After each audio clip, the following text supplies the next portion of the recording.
반갑습니다. 저는 예원교회 청년을 담당하고 있는 오경수 목사입니다. 여러분께 인사드립니다.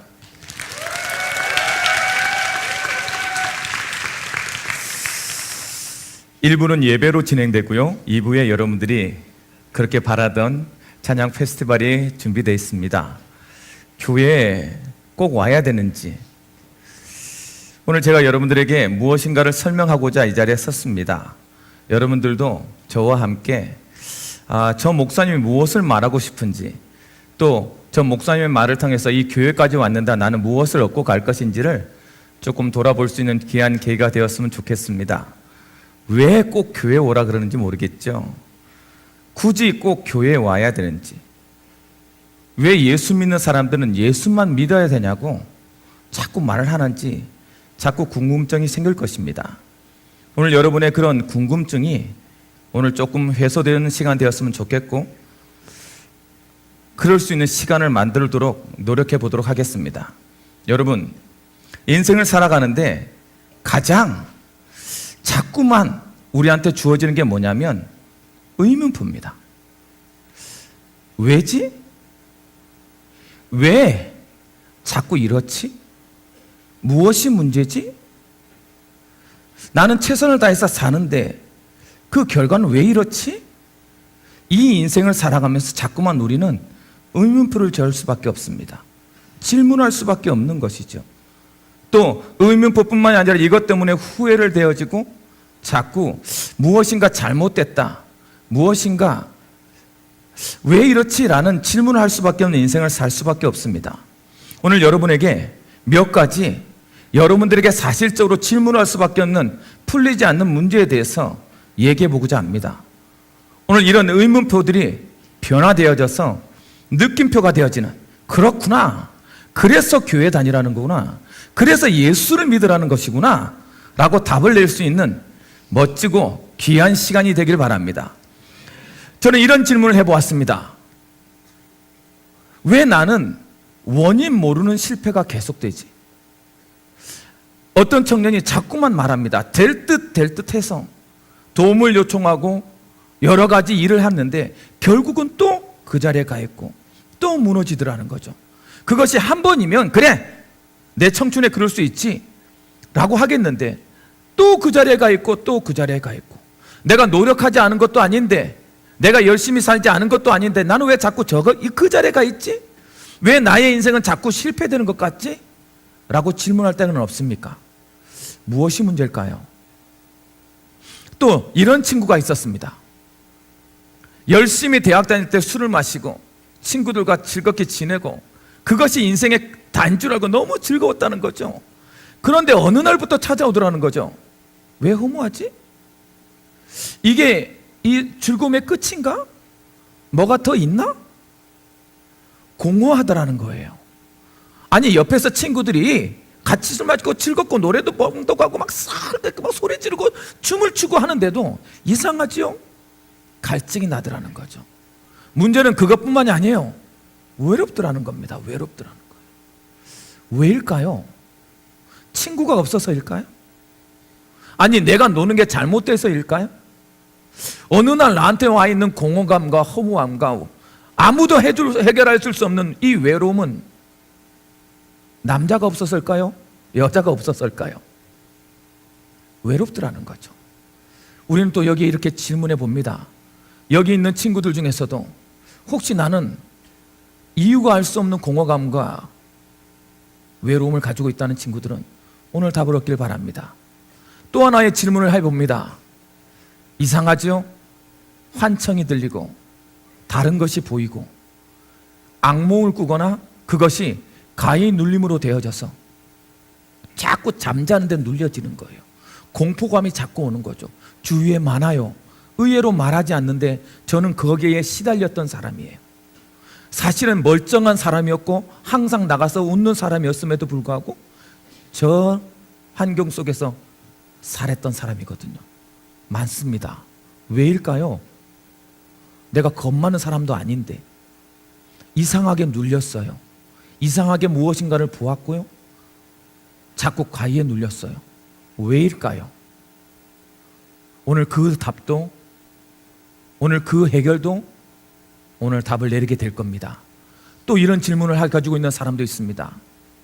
불안하고 공황장애, 강박과 여러 가지 이런 정신적인 장애를 가지고 있는 거죠.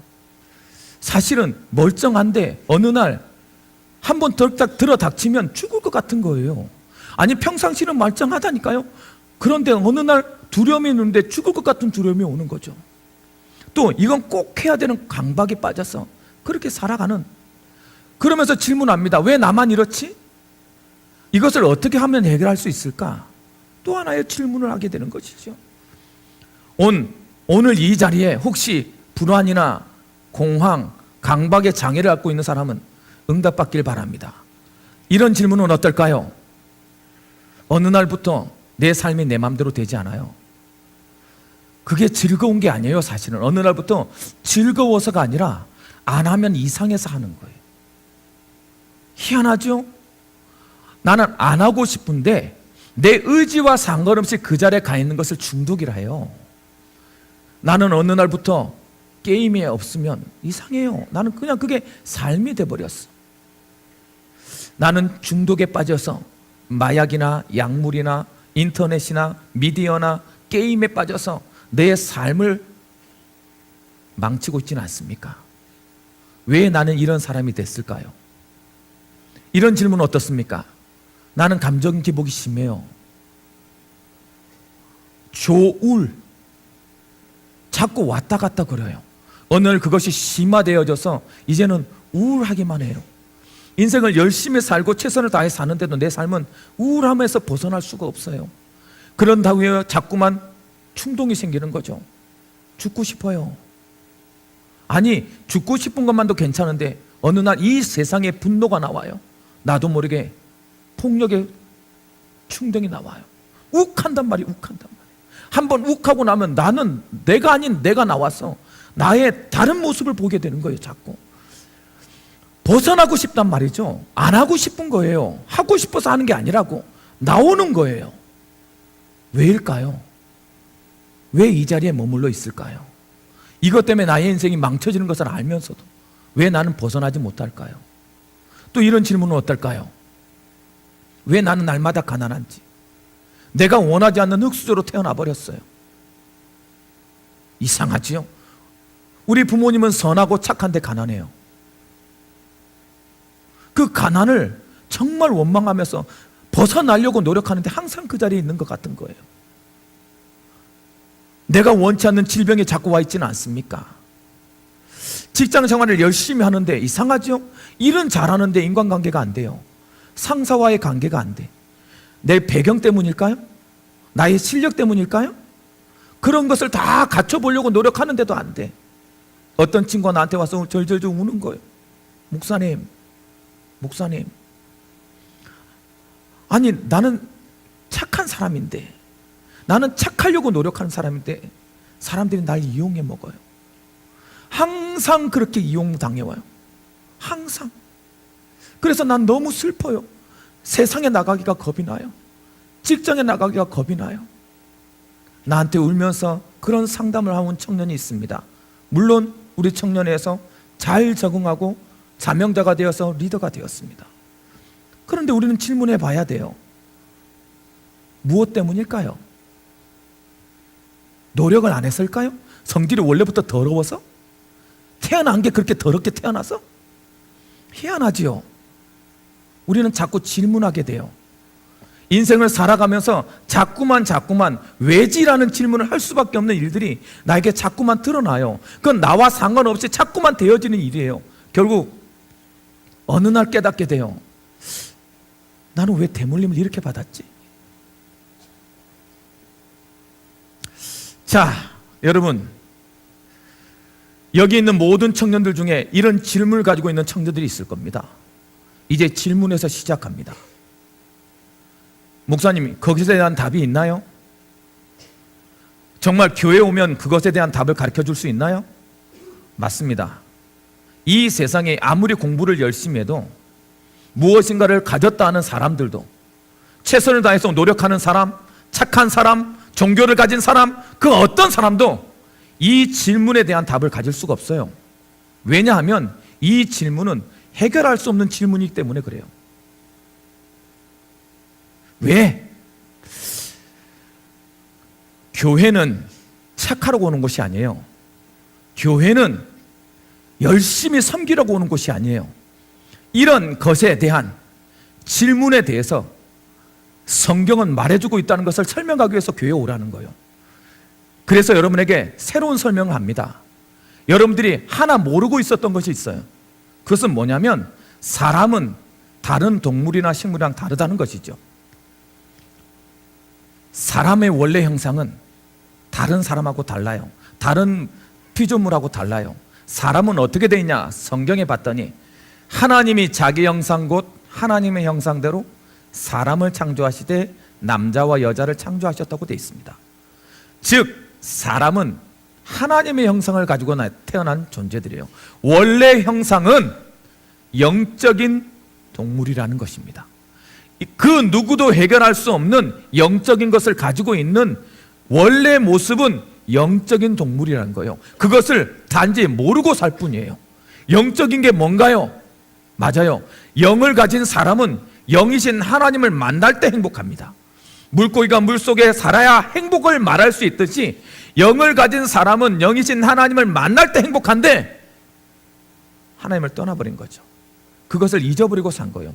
그래서 무엇을 잃어버렸냐? 원래 축복을 잃어버렸어요. 목사님, 우리가 가진 원래 축복이 뭔데요? 성경에 보니까 이렇게 되어 있습니다. 하나님이 그들에게 복을 주시며 하나님이 그들에게 이르시되 생육하고 번성하여 땅에 충만하라. 땅을 정복하라. 바다의 물고기와 하늘의 새와 땅에 움직이는 모든 생물을 다스리라 하시니라. 우리에게는 경영의 능력이 있어요. 내 환경을 경영하고 내 삶을 경영하고 내 인간관계를 경영하고 내 미래를 경영할 권세를 누구한테 줬냐? 원래 우리들한테 와 있던 거예요. 그것을 잃어버리고 났더니 이 세상의 도구가 되었고 이 세상에 끌려다니는데도 끌려져 갔고 나도 모르게 내 인생을 내 맘대로 살 수 없는 그런 존재가 됐다는 거죠. 여러분, 이건 알고 안 알고의 문제가 아니에요. 사실은 여러분이 선택하고 선택하지 않고의 문제가 아니에요. 모르고 있었을 뿐이에요. 모르고 있었을 뿐. 이것 때문에 온 것이 있는데 그것이 무엇이냐? 바로 영적인 문제라는 거예요. 영적인 문제라는 소리를 들어봤습니까? 여러분의 문제가 영적인 곳에서부터 왔다면 어떻게 할 거예요?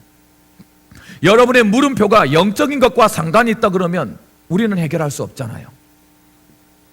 그런데 그 영적인 곳에 문제가 왔다는 것입니다. 그래서 영적인 문제를 말하는 것이 교회예요. 영을 말하고 있는 것이 교회라고. 여러분, 이 영적인 문제는 세 가지가 있습니다. 첫 번째, 하나님 없다 그래요. 이 세상이 하나님 없으니까 내 인생은 누구 거예요? 내 거라고 자꾸 얘기하는 거예요. 나를 위해서 살라는 거예요. 나를 위해서. 맞지요? 얼마나 중요한 말입니까? 여러분, 여러분을 위해서 살면 됩니까? 맞아요. 나를 위해서 살면 돼요. 그런데 어느 날 나를 위해서 가졌다고 하는 모든 것들이 나한테 뭐가 되어 와요? 저주가 되어 옵니다. 나를 위해서 돈을 버는데 어느 날 돈이 나한테 저주가 되어 와요. 어느 날 보니까 내 손에 잡히는 게 하나도 없어. 분명히 나의 인생을 위해서 스펙을 쌓고 나의 인생을 위해서 최선을 다했는데 항상 느끼는 건 뭐냐? 한계만 느껴져요. 내 안에 잡힌 것이 하나도 없다고. 그러면서 자꾸 뭐라 그래요? 너의 인생 너의 것이니 네가 책임지라는 거예요. 자꾸. 이상하죠? 우리 부모를 내가 선택한 적이 없는데, 내가 나라를 선택한 적이 없는데 자꾸 나한테 책임을 지라는 거예요. 틀렸잖아요. 그런데도 자꾸만 세상은 뭐라고 말해요? 네 인생 네 거라고 말해요. 그 말이 너무 좋은 거예요. 나는 내 맘대로 나를 위해 살겠다고? 안 되게 돼 있어요. 내 맘대로 나를 위해서 사는데 내가 결과적으로 이 자리에 와 있는 것이 내 뜻입니까? 이상하죠? 사람들은 말해요. 운명이라고 말합니다. 오늘 이곳에 나도 모르게 와서 앉아있는 그 운명, 벗어날 수 없는 그 운명, 네가 그렇게 사는 것은 너의 운명이라고 말하는 그 운명. 나는 목사님 내 운명을 개척했어요. 그게 너의 운명이야. 왜? 운명은 실체가 없어요. 그게 운명이라니까. 근데 거기에 매일 질질질질질 끌려가. 내 인생이 내 마음대로 되지 않았다라고 느끼는 모든 사람은 운명에 잡혀져 있는 것입니다. 오늘 그 운명의 문제, 이것이 영적인 문제예요. 그래서 내가 해결할 수 없는 거예요. 운명은. 그래서 나의 인생을 내가 개척할 수 없는 거예요. 왜? 내 것이 아니니까. 그래서 하나님 없다면 행복할 수 없는 거예요. 이 영적 문제를 해결해야만 여러분이 가졌던 그 질문을 해결할 수 있습니다. 그러면 어떻게 해결합니까? 영에 관한 문제인데, 영은 해결할 수 없어요. 지식이 부족하면 공부하면 되고요, 돈이 부족하면 돈을 가지면 돼요. 그러나 영은 해결할 수 없어요. 그래서 말합니다. 자동차가 고장나면 서비스센터에 가야 되듯이 설계도를 가진 사람이 해결할 수 있어요. 그래서 이 영적 문제를 해결하기 위하여서 하나님이 사람이 되셔서 오신 분인데 그분이 예수 그리스도예요. 성경은 뭐라고 그분에 대해서 얘기하냐? 말씀이 육신이 되어 우리 가운데 거하심에 우리가 그의 영광을 보니 아버지의 독생자의 영광이요, 아버지가 아버지인 것처럼 스스로 태어난 사람으로 은혜와 진리가 그 마음에 충만하더라. 맞아요. 예수님이, 하나님이 인간이 되어서 인간의 모습으로 드러난 사람을 예수님이라, 그리스도라 그래요. 왜? 영적인 문제는 영이신 하나님 외에는 해결할 수 없기 때문에 영적 문제를 해결하려 예수님이 그리스도로 오셨어요. 그래서 교회는 그 그리스도를 발견하는 곳이요, 그 그리스도로 오셔서 어떤 일을 하셨냐? 여러분 보세요. 예수님은 이름이에요. 구원자란 뜻이에요. 오경석 목사예요. 저는 나라의 경치 좋은 돌멩이입니다. 원래 나라 서울의 주석 같은 사람이 되라고 우리 부모님께서 나라오에 서울경에 주석 석자를 썼는데 서울경자를 동사무소 직원이 몰라가지고 더 쉬운데 경치경성을 써놨어요.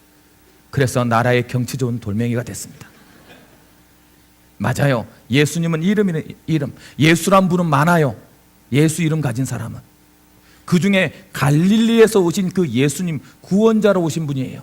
그분이 하신 일이 뭐냐? 그리스도란 일을 하셨어요. 오경석 목사, 예수 그리스도. 이 그리스도는 세 가지를 있습니다. 선지자, 제사장, 왕이라는 길이.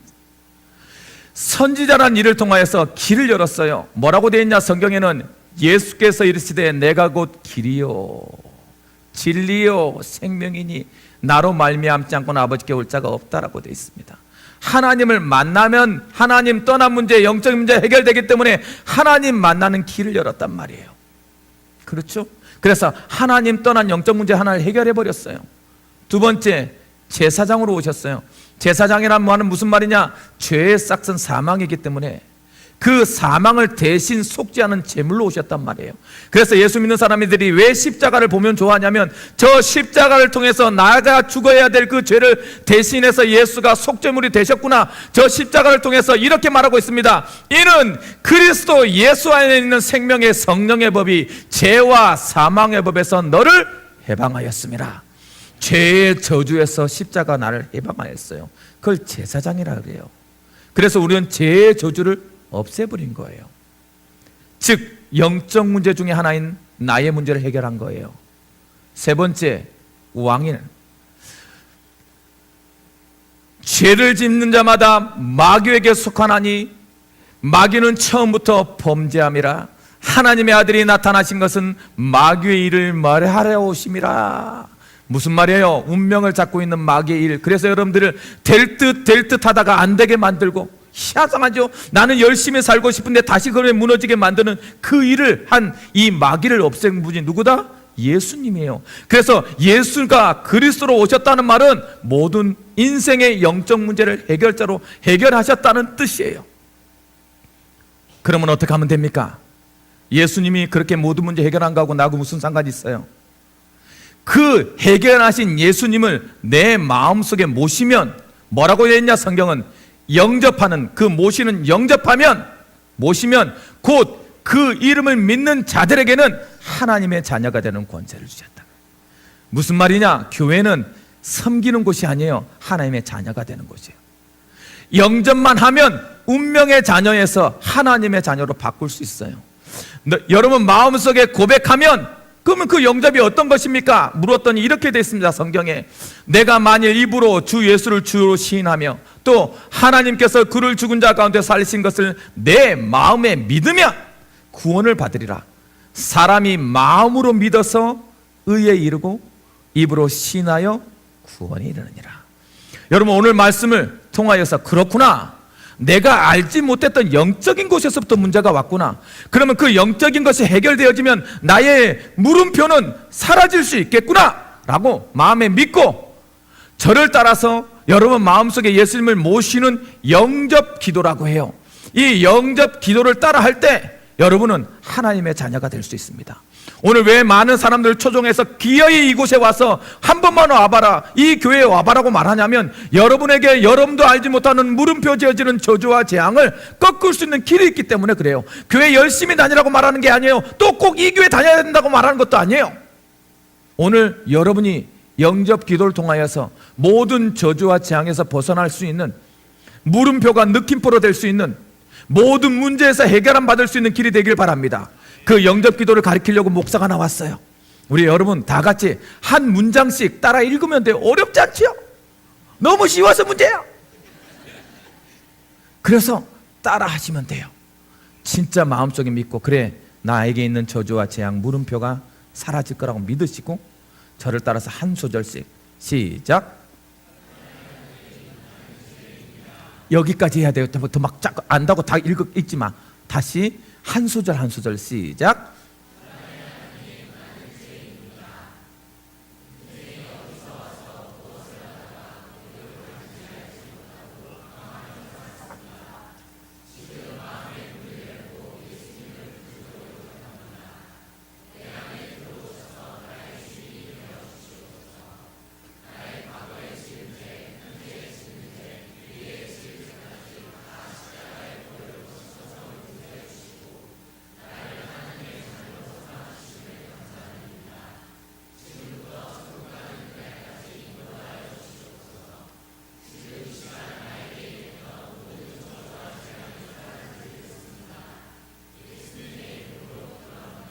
아멘.